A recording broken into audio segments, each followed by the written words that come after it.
뭐 오늘 들어가기 전에 다시 한번 정리를 좀 하고 넘어갔으면 좋겠는데요. 해외 직파는 제가 생각했을 때는 성공 확률 99%거든요.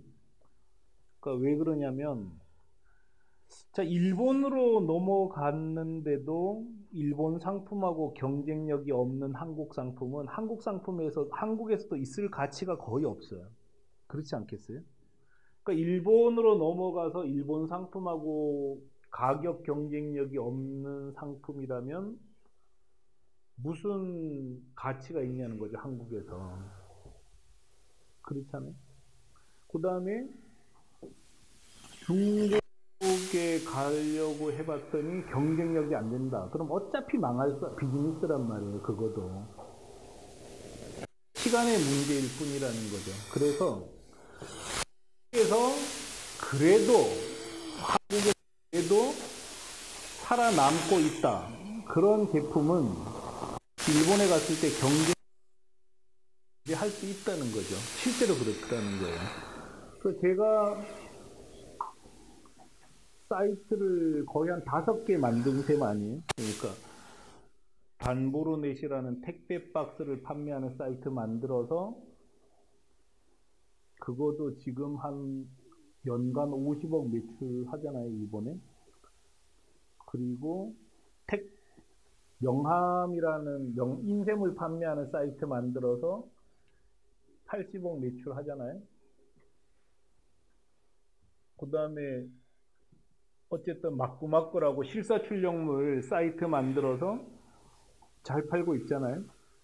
그 다 팔면은 된단 말이죠. 그래서 한국에서 웬만한 상품은 다른 나라에 가면은 어느 정도 먹고 그 경쟁력은 없다면 그게 이상한 거라는 거죠. 그래서 경력이 있는 팔리지 않는다. 경쟁력이 있는데도 팔리지 않는다는 것은 애당초 말이 안 되는 얘기라는 거죠. 경쟁력이 있으면 반드시 팔려야 정상인데 안 팔리는 이유는 홍보를 안 하기 때문에 안 팔리는 거죠. 그래서 제가 이제 운영하고 있는 티쿤을 통해서 일본에 넘어간 업체가 한 6개 업체 돼요. 6개 업체.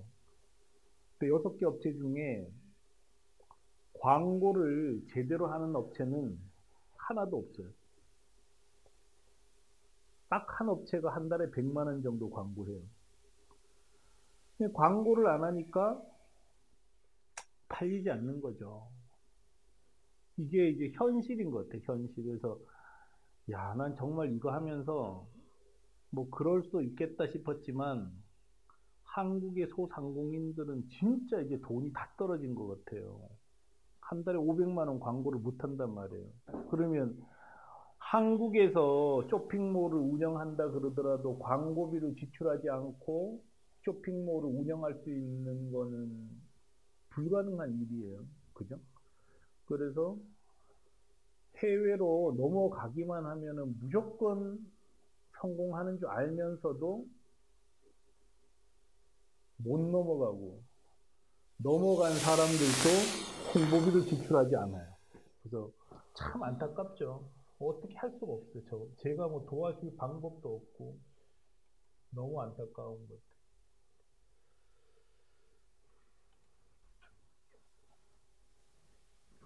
어서 오세요.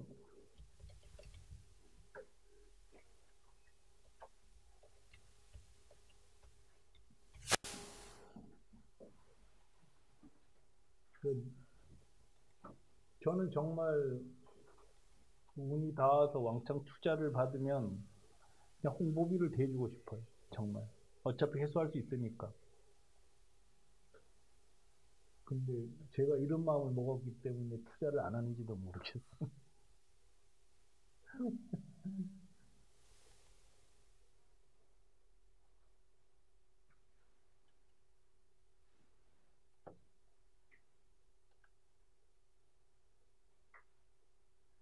이게 티쿤을 통해서 일본에 지금 런칭한 사이트 리스트예요. 그죠? 그래서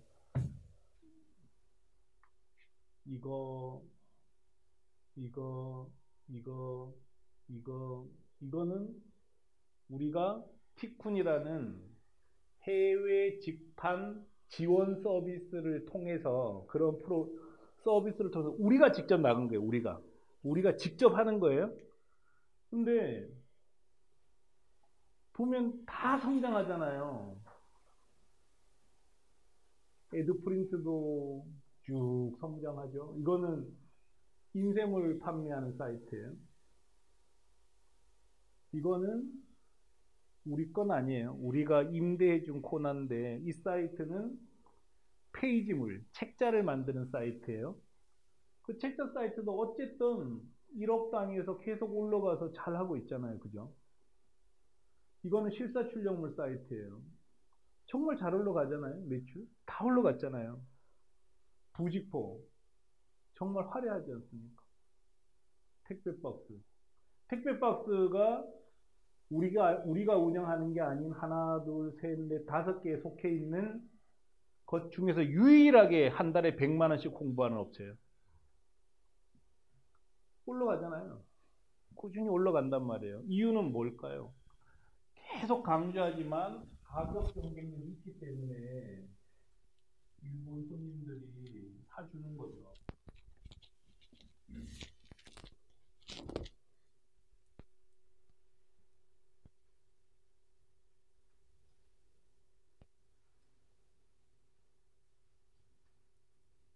그래서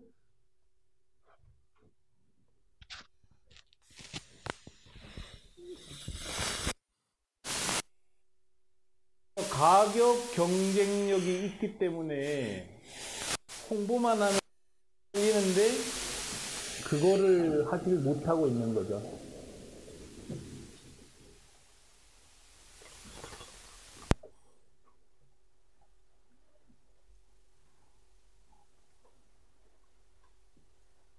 그래서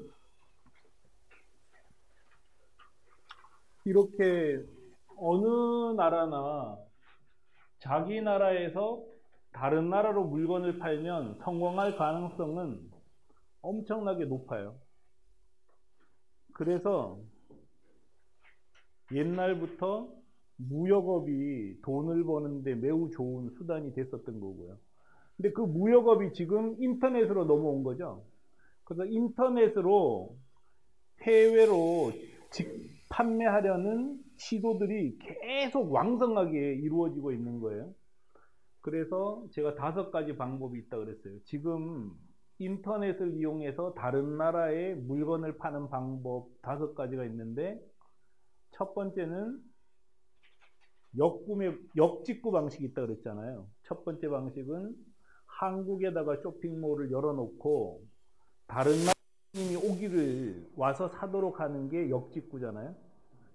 근데 그거는 장사는 아니에요. 왜냐하면 우리가 손님을 찾아서 나가는 게 장사지, 손님들 오라고 해서 할 수 있는 거는 너무나 소극적이라는 거죠.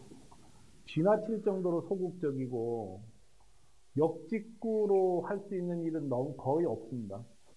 대형 사이트를 제외하고는 역직구가 되질 않아요. 그런 첫 번째 방식은 방금 얘기했었던 역직구 방식으로 해외 고객을 상대로 물건을 파는 시도가 있고요. 두 번째는 뭐였죠?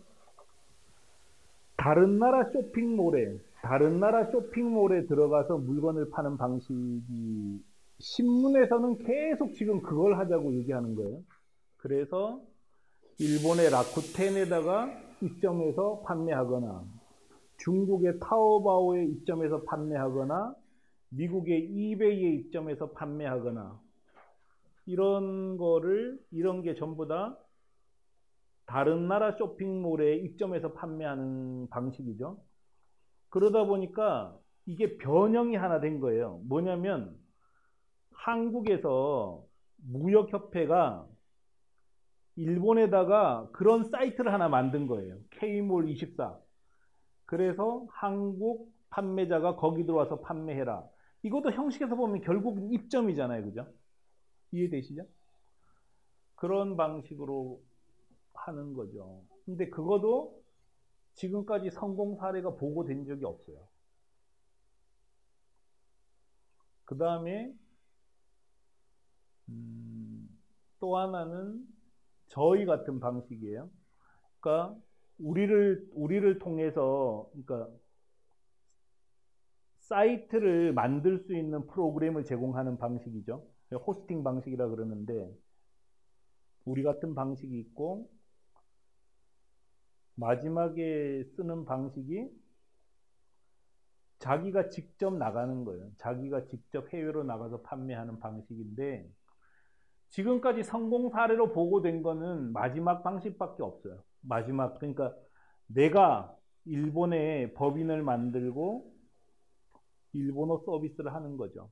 그 방식밖에 그 성공 사례가 없는데 저는 다른 방식으로는 성공한 사례도 없고 유일하게 자기가 직접 다른 나라에다가 쇼핑몰을 열고 장사하는 방식만 성공할 수 있다고 저는 생각하는 쪽이에요.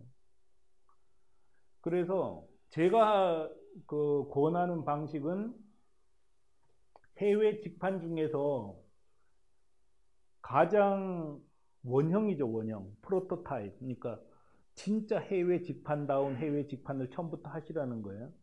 그래서 지금 이제 계속 지금 4회째 그 얘기를 했었어요. 오늘은 일단 그 개념을 한 번만 더 정리를 하고 넘어가려고 합니다. 자, 같이 보시죠. 개념이 정말 중요해요, 개념이.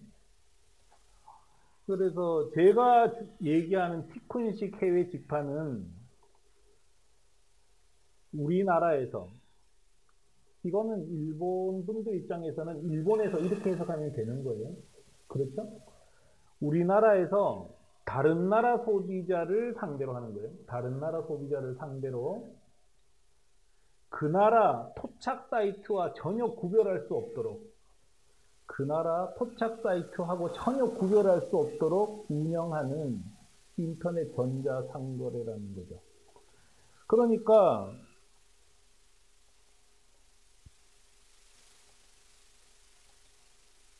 이게 우리 회사가 운영하고 있는 인쇄물 판매 사이트인데 일본 고객은 이 사이트가 실제로 한국에서 운영되는지는 전혀 몰라요. 그래서 일본 영사관도 우리 고객이거든요. 일본 영사관이 우리 고객인데 최근에 이게 한국 사이트인 걸 최근에 알았어요. 지난 7년 동안 이게 한국에서 운영되고 있다는 걸 알 수가 없었어요.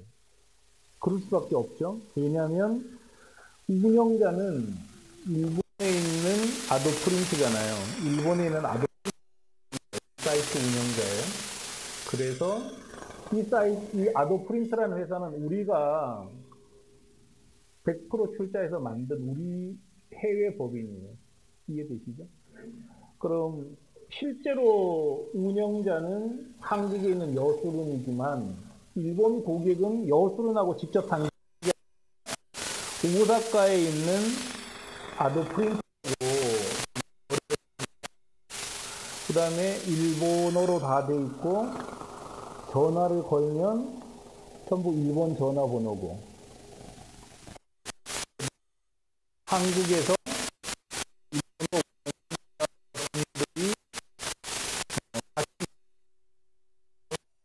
분들이 전화하면은 일본어 원어민자가 전화를 받아요. 일본 결제 회사에 결제 시스템을 붙였기 때문에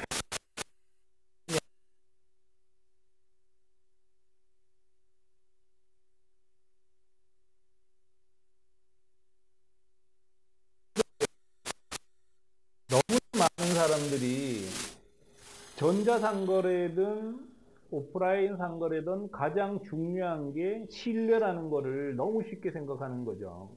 우리가 한국에서 쇼핑몰 사이트에서 물건을 구매할 때도 늘 걱정하지 않아요? 이게 환불은 제대로 해주나? 반품은 제대로 받아줄까? 이런 걱정하지 않습니까? 하물며 해외에 있는 사이트하고 거래하는데 얘들이 환불은 제대로 해주나? 그 다음에 반품할 때 내가 비행기로 보내야 되는 거야? 이렇게 하면 거래 못 하는 거예요. 그래서 제가 얘기하는 거는 철저히 그 나라 고객에게 그 나라 고객이 신뢰하지 못하는 행동을 하지 않는다는 거죠. 철저히 그 나라 사이트하고 전혀 구분되지 않게 만들어 버리는 거죠. 이해되셨죠? 이게 제일 중요했다는 거죠. 그걸 정리하고 넘어갈게요.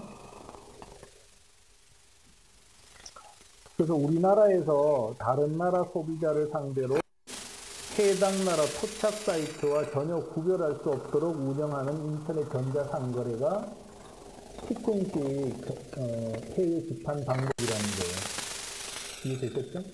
네. 상세 프로세스를 검토해 봅시다. 사이트 원 소유자는 한국이에요. 근데 명목 운영자는 한국 회사의 일본 내 현지 법인 아도프린트예요. 그 다음에 기본 거래 형태는 일본 고객은 일본 현지 법인이 운영하는 사이트에서 구매를 했고, 이 두 가지는 뒤에서 돌아가는 거니까 안 봐도 돼요. 일본 현지 법인이 한국으로부터 수입해서 고객에게 배송해줘 버렸잖아요. 이해되시죠? 홍보수단은 일본 현지 법인 명의로 그 키워드 광고를 할 수 있는 모든 비팅을 하는 거예요. 그 다음에 결제수단도 일본 통용 결제수단 일체를 붙였다는 거죠. 적지 않으셔도 돼요. 올려드릴게요. 이거 티쿤에 올려드릴 테니까 적지 마세요. 정말 서비스 줘요. 다 올려줬으니까. 일본 통용 결제수단이 왜 중요하냐. 사람들이 신용카드 쓰기 싫어할 수도 있잖아요. 그러면 은행으로 입금해야 되는데 너무 쉽게 페이팔로 결제하면 되지 이렇게 얘기한단 말이에요. 그건 틀린 거죠. 은행으로 결제하고 싶어하는 사람은 은행으로 결제하게 해줘야 되고요. 또 한국에는 없는 일본 고유의 결제 수단이 있어요. 다이휘끼라 그래서 대인. 그건 뭐냐면 한국의 착불은 배송료만 받는 사람이 내는 건데 일본의 다이휘끼는 상품 대금도 물건을 배달해 준 사람에게 주는 거예요. 그렇기 때문에 그런데 이 다이비키라는 결제 수단을 일본 고객이 한 50%가 사용해요. 그런데 일본 결제 수단을 붙이지 않으면 다이비키 결제가 안 되고 은행 결제가 안 되잖아요. 문제가 돼 버리는 거죠. 그래서 일본 통용 결제 수단을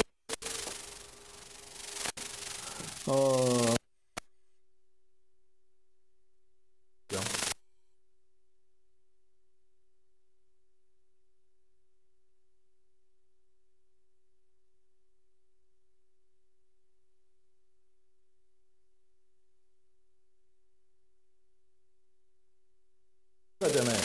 처음에 거래할 때는 저도 우리가 이렇게 크게 운영하지만 우리 회사가 10칸 쓰거든요. 내 다음 주에 이 사무실을 보여드릴 거예요. 프로세스로 일하나 보여드릴 건데 우리가 보통은 뭐 한 국내에 보내도 2,500원이지만 개인적으로 내가 보낼 때는 4,000원 준단 말이에요. 그런 것처럼 여러분이 처음 일본하고 거래하면은 비싸게 줘야 돼요. 어쩔 수 없어요. 근데 우리처럼 한 7년 지나면 물량이 무지 많아지는 거죠. 정 안 되면 지금 거래하는 게 하고 끊고 다른 거래 수단을 써도 돼요. 그러니까 비용이 확 다운되는 거죠. 우리 같은 경우는.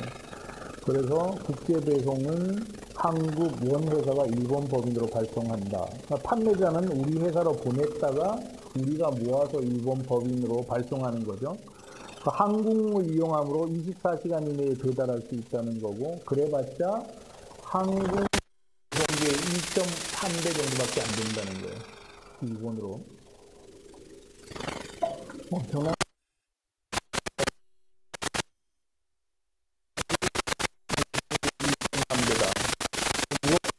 큰 이유는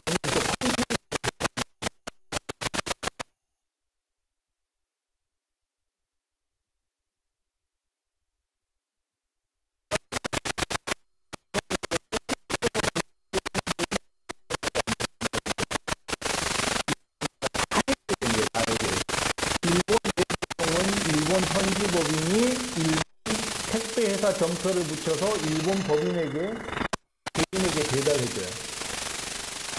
거기에 데는 일본 현지 통영 인터넷 전화를 한국에 가지고 와서 원어민자들이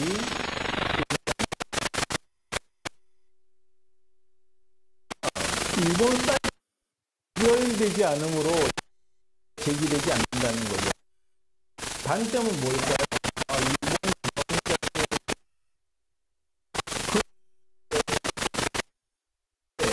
이게 제가 얘기하는 스폰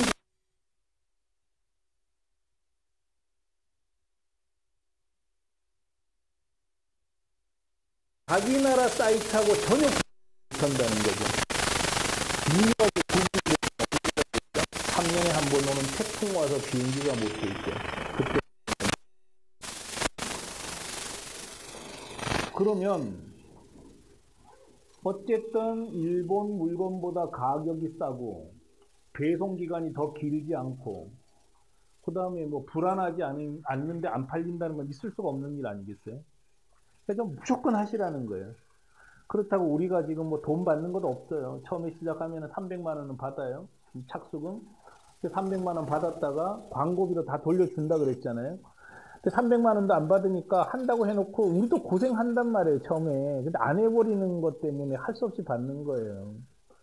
그리고 저희한테 수수료 10% 내잖아요. 10% 내봤자 부가세 환급금으로 또 다 돌려받아요. 수출업체는 부가세 환급금, 부가세가 면제된단 말이에요. 그럼 일단 10% 먹고 들어가고 우리한테 주는 수수료는 기껏 해봤자 한 5%도 안 준단 말이에요. 안 할 이유가 없어요. 그렇죠?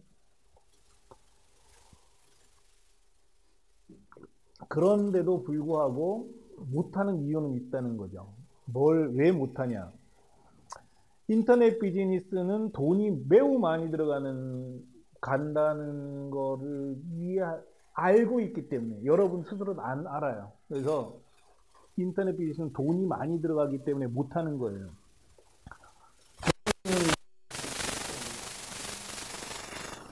제가 뭐 돈 되지도 못하는 처지에 뭐 해라 마라 그런 게 좀 어색하긴 해요. 그렇지만 저는 데이터가 있단 말이에요. 뭐냐면 담보로 낼 때도 그랬고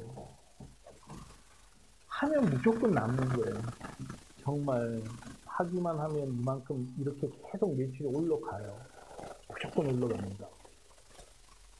근데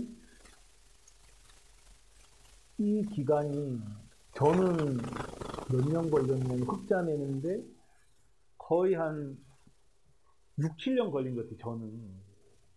근데 이제 저는 투자를 너무 많이 했다 그랬잖아요. 근데 이 회사 유일하게 100만 원. 야, 진짜 그 꼴랑 100만 원 투자. 죄송하게 자 웃으라고 그러신 거고요. 유일하게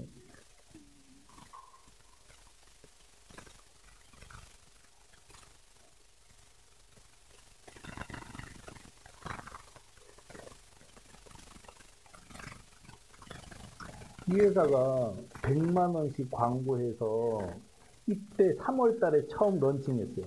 택배박스 회사예요. 택배박스 파는 회사예요. 220만 원 팔았잖아요. 2,200만 원이에요. 2,200만 원이에요. 이 회사의 손익분기점이 400만 원이에요. 넘어갔다는 얘기예요. 제 얘기는 이분들이 매월 500만 원 광고비를 집행했으면 1년도 안 돼서 손익분기점을 넘었다는 얘기예요. 왜냐? 나머지도 우리가 다 해주니까 그런 거잖아요. 일본에 도 없어도 되고 뭐 안 만들어도 되고 그 비용을 다 들이지 않았기 때문에 실제로 너무 그래서 내가 진짜 약간 사실 이 사장님한테는 막 내가 항의를 하거든요. 나하고 계약할 때는 이분은 왜 100만 원이 돼도 될 수 있었냐? 우리 사이트 안에 끼워 넣은 거예요. 이게 그분 사이트예요. 우리 사이트 안에 끼우니까 우리 고객이 다 팔아준 거죠. 근데 우리 고객하고 상관없이 자기 혼자 500만 원에서 무조건 올라가는 거예요. 무조건 올라가는 거예요. 그래서 그냥 500만 원 넣었으면 6개월 혹은 8개월 만에 이게 흑자 나버린단 말이에요. 그런 비즈니스가 세상에 어디 있어요. 그리고 인터넷 비즈니스의 최대 장점과 최대 문제점은 설명드렸어요. 최대 강점은 가격 경쟁력이 있는 동안 매출이 절대 안 떨어진다는 거예요. 그럴 수밖에 없잖아요.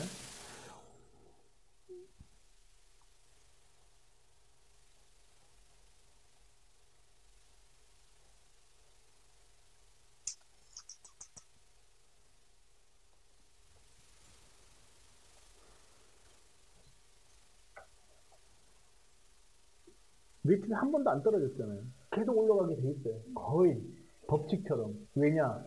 경쟁이 있으니까. 아이템별로 한번 볼까요? 아이템별로 진짜 그런가? 월별 매출 상품별 볼게요. 상품별. 명함. 어쨌든 전년도에 비해서 안 떨어졌잖아요. 그죠? 계속 올라갔잖아요. 매출이.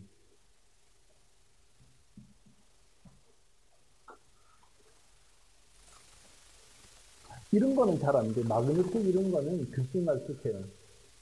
이건 원인을 설명해 드리고, 마그네틱 같은 건 정말 난리죠? 이게 무슨 장사가 이쁜 장사를 하면. 스티커, 우리 에어간판, 저기 술집 많은 데 가면 이렇게 세워놓은 에어간판, 런칭한 지 얼마 안 됐어요? 뭐 환상적이죠? 하늘로 막 올라가 버려요, 진짜. 스티커 볼까요?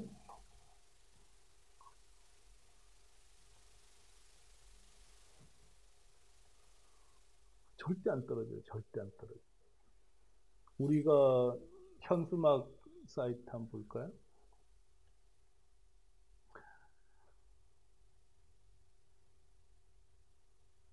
배너? 배너가 그건가? 이런 거 막 받고 나서 알 수도 없고. 뭐 약간 떨어지긴 했지만 뭐 전혀 문제 없어요. 이게 왜 그러냐면 어쨌든 가격 경쟁이 있으니까 다른 데서 살 이유가 없단 말이에요. 그러니까 계속 쌓이는 게 최대 강점인데 최대 문제는 이 매출을 만드는 동안 누구도 우리를 도와주지 않는다는 거예요. 우리 스스로 고객을 다 한 명 한 명 확보해야 된다는 거죠. 그래서 시간이 많이 걸리는 거죠. 그래서 돈이 많이 들어요. 이 비즈니스는 돈이 많이 드는데 제가 뽑을 수는 없더라고요. 아이템마다 다 다른데 최소한 저는 한 2억 정도는 필요하다고 봐요. 한 아이템당. 근데 택배박스 같은 경우에는 또 2억 정도 든 것 같아요. 거의 어쨌든 거기는 또 창고를 만들었어야 되는 특별한 사정이 있었어요. 그래서 그 정도 들여서 해야 되는 건데 문제는 일단 성공하면은 굉장히 꾸준한 성장을 기록하기 때문에 무조건 해야 된다고 저는 보는 거죠. 그런 이제 특징들이 있습니다. 질문할 거 있으세요?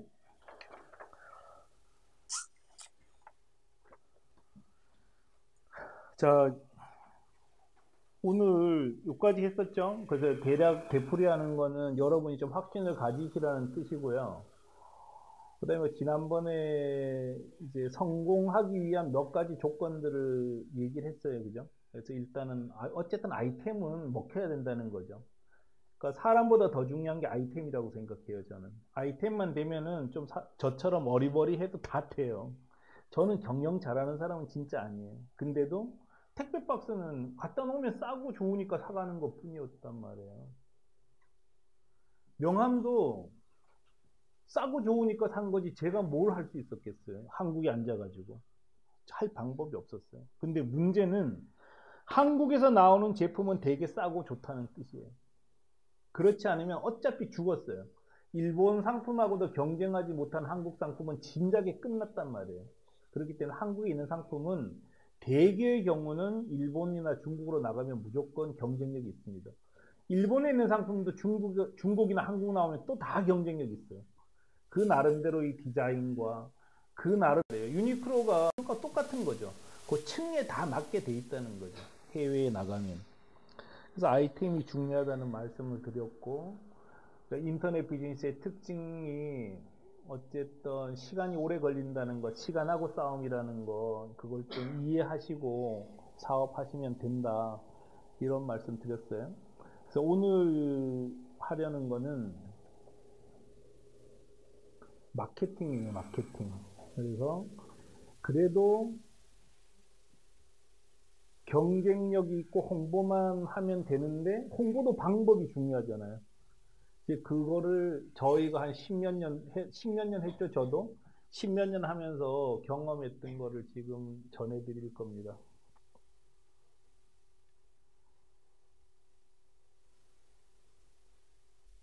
원래 오늘은 우리 회사 마케팅 담당 전무가 이 중에 한 30분을 좀 설명을 해드려야 되는데 갑자기 어머니 아프셔서 가버렸어요. 그래서 제가 지금 설명할 자료는 없어요. 근데 이제 한참 하다 보니까 저도 이제 막 그런 상세한 거는 막 딸리더라고. 그래서 오늘은 원래 2명을 보조 강사로 참여를 시켰어요.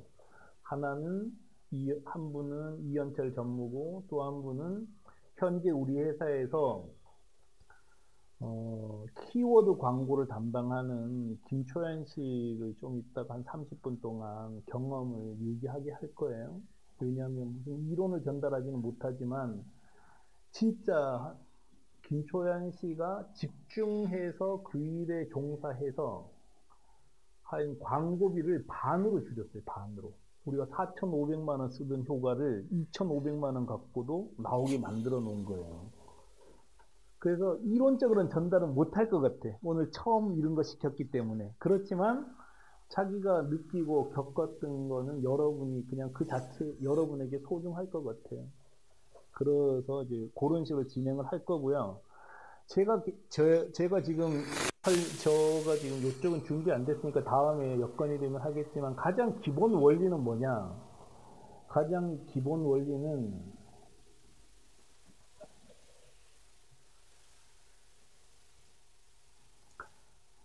총 회원 수가 우리 회원은 전부 다 일본에 있는 프린트점이에요. 기획사란 말이에요. 숫자 늘리는 게 모든 일의 시작이고 출발이에요. 인터넷 비즈니스에는 모객, 그러니까 회원을 모집하는 게 처음이고 끝이에요. 그거 말고는 생각할 일단 계속 제가 전제로 하고 있는 거는 경쟁력이 있다는 걸 전제로 하는 거예요. 경쟁력이 있다는 게 전제가 되면은 할 게 뭐가 있겠어요? 그냥 회원만 유치하면 되는 거죠. 효과적으로. 그래서 마케팅은 저는 모객이라고 생각해요. 모객. 회원을 모으는 거다. 그거보다 더 중요한 게 없고 우리 회사는 거기에 목숨을 걸어요. 사실은. 목숨을 걸고 모객을 하죠.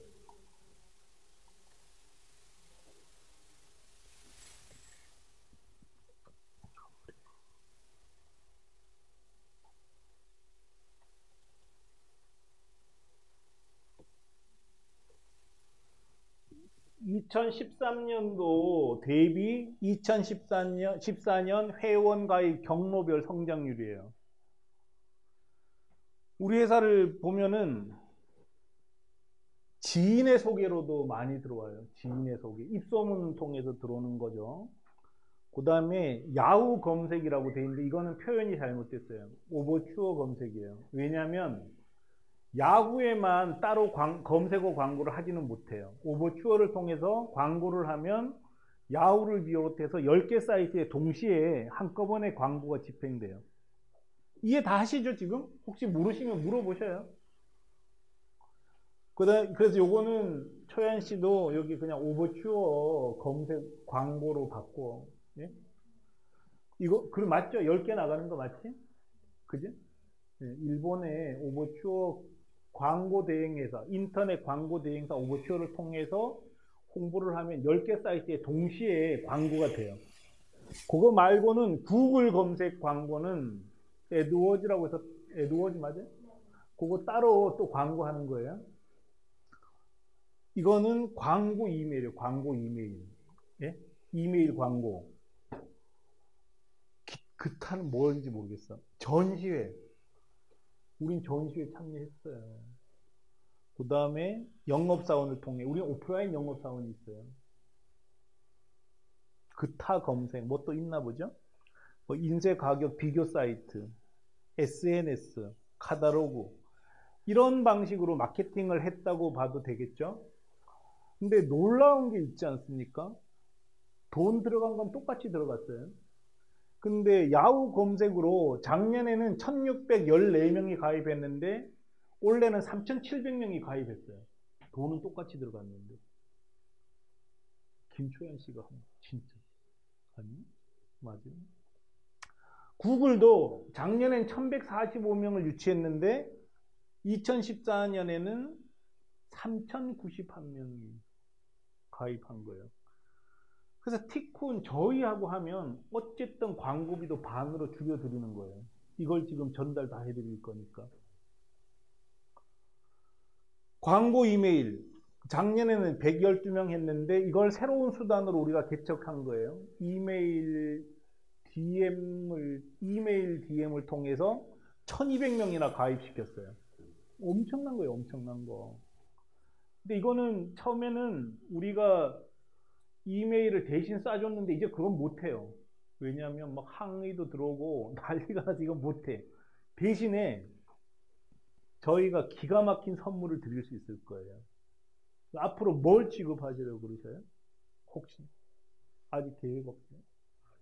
지금은 휴대폰 케이스를 오픈마켓 통해서 팔고 있는데요. 일본 이게 오픈마켓 통해서 팔고 있는데요. 자사몰로 하면 어떨까 싶은데 강의를 계속 설명해서 들어보니까 휴대폰 케이스에 대한 경쟁력이 얼마만큼 있으면 좀 약하지 않을까 생각이 조금 듭니다. 제일 잘 팔리는 휴대폰 케이스 얼마에 팔아요 지금? 원가 얼마예요? 원가는 3,000원대. 일본에는 얼마에 팔아요? 일본에서는 한 배송비 포함해서 한 8,000원.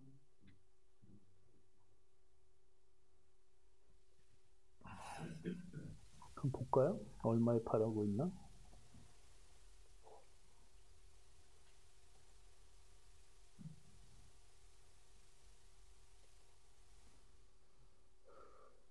$1980에 파네.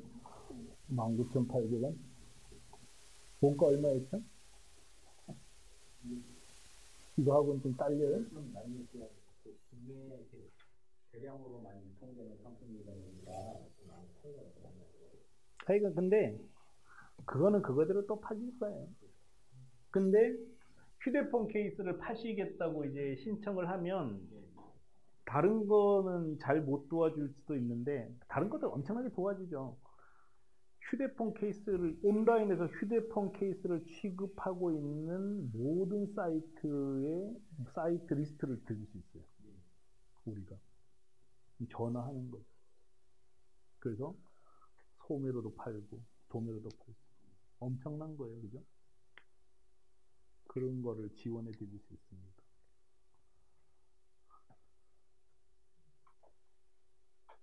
도매상이요? 현지의 도매상. 도매상인지 몰라요. 하여간 판매하는 소매상 정보를 우리가 취합할 수 있어요. 그래서 그 사람들한테 팩스 보내는 거예요. 계속해서. 오프라인 소매상들. 아니, 온라인에서 판매하고 있는 사람. 그것도 엄청나게 중요한 마케팅 수단이 됩니다. 이렇게 성장을 시켜서 우리는 여기에 목숨 거는 거죠. 회원, 신규 고객을 유치하는 게 가장 중요한 일이에요. 우리.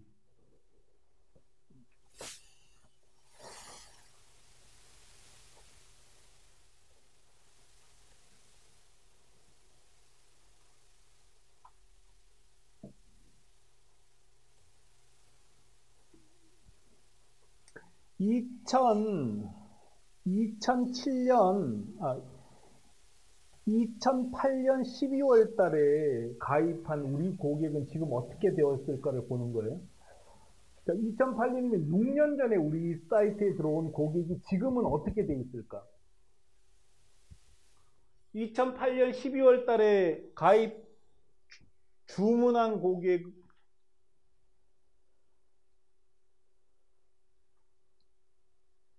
가입한 고객은 2008년 12월 달에 가입한 고객은 374명이에요. 374명, 그죠? 근데 그 달에 주분한 사람은 313명이에요. 그래서 83.7%가 이때는 남아 있었어요. 첫 달에. 이해되시죠? 근데 2008년 12월 달에 가입한 고객이 2009년 1월 달에는 42명만 산 거예요. 나머지는 안 산 거죠. 2009년 2월에 374명 중에서 55명이 샀어요. 55명. 이해되시죠? 2009년 3월에 2008년 12월에 가입한 374명 중에서 2009년 10월에 산 사람도 32명이 남아있는 거예요. 뭔가 특징이 있지 않습니까? 첫 달을 제외하고 한 3개월 지나면 이 숫자가 거의 유지가 된다는 거예요. 그렇죠? 이해되세요? 자, 계속 유지가 되죠.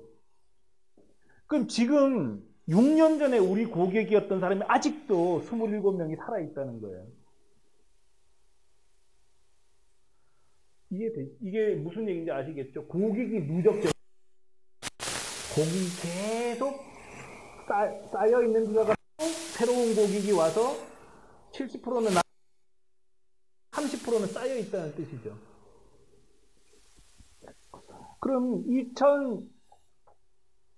2008년 12월이죠. 그러면 2011년 12월을 한번 볼까요?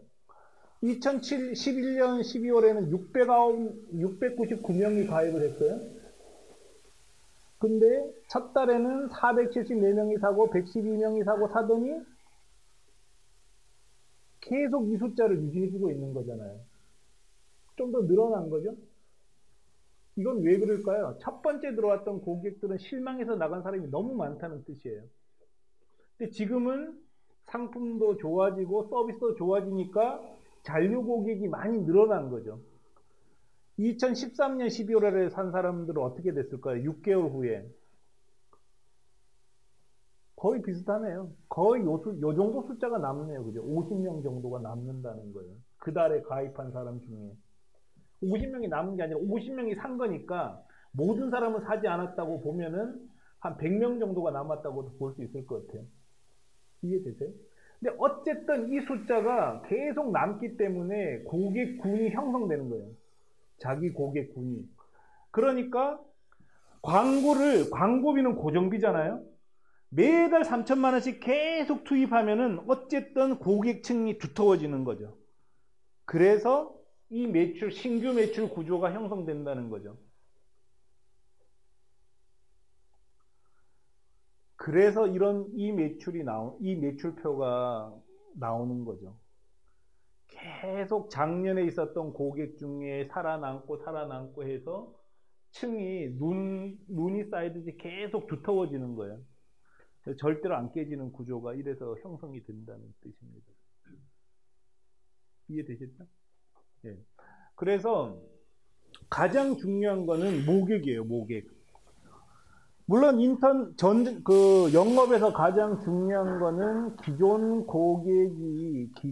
고객이 또 사도록 만드는 게 중요하고, 그 다음에 잠자는 고객을 깨우는 게 중요하다 그러지만 그 모든 것에 앞서서 신규 고객 위치가 더 중요한 것 같아요. 그게 되고 나서 그 다음에 뭐 기존 고객을 깨우든 뭘 하든 이런 작업을 할 수 있는 거라는 생각을 저희는 해요.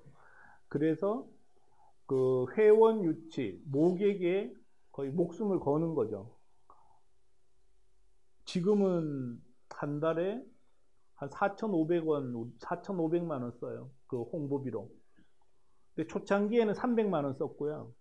초창기에는 300만 원 썼고, 2008년도에는 300만 원, 2009년도에는 1,000만 원, 2010년도는 한 1,200만 원, 이렇게 하다가 점점 올라가서 지금은 한 달에 4,500만 원 쓰는 것 같아요. 김초연 씨 얼마 써요? 4,500만 원 써요. 많이 쓰는 거잖아요. 그죠? 근데 광고비는 절대로 낭비가 아니더라고요. 광고비는 그냥 퍼부을 수 있으면 퍼부어야 돼요. 근데 제가 지난주에도 얘기했지만 그걸 알고 있는 저도 못해요. 돈이 없으니까. 바보 짓이 하는 거거든요. 예를 들어서 좀 전에 말씀드렸던 사이트 중에 에드사인이라는 코너가 있어요.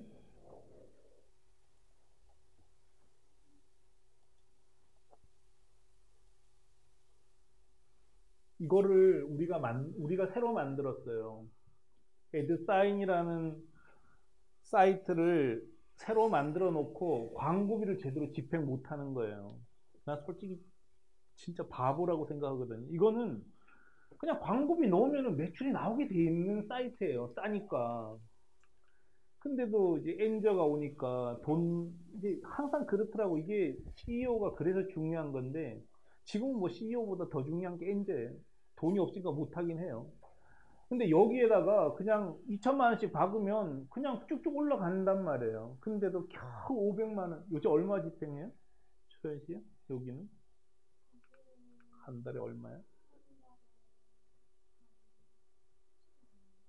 30만 원. 그러니까 무슨 장난하는 거죠. 이렇게 하면 안 돼요. 이렇게 하면은, 왜냐? 인건비는 고정비잖아요. 사무실 운영비는 고정비란 말이에요.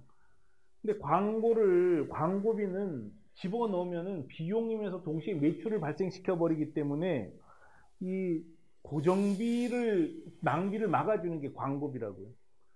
근데 제가 3월 달부터 했잖아요. 3월 달부터 이 설명회를 하고 지금 거의 10개사가 참여하고 있어요. 그리고 1월까지 한 7개사가 더 참여하니까 17개사잖아요. 17개사 중에 광고비 집행할 수 있는 데는 100만 원 집행하는 그 회사밖에 없더라는 거예요. 이게 정말 안타까운 일 같아요. 어떻게 해야 될지 모르겠어요. 제가 할 수 있는 일도 아니고. 이게 문제죠. 그래서 저조차도 이걸 잘 못한다. 그래서 회원 유치에 너무 힘이 드는 거예요, 저도. 근데 이제 뭐 회원 유치하는 방법이 굉장히 많으니까 좀 이따가 설명을 다시 하는 거로 하고 지금 잠시 5분 쉬었다가요. 지금 김초연 씨가 자기 경험했었던 그 홍보 이거를 좀 나누는 시간을 가지도록 할게요. 한 20분 정도. 잠깐 5분만 쉬었다 하겠습니다.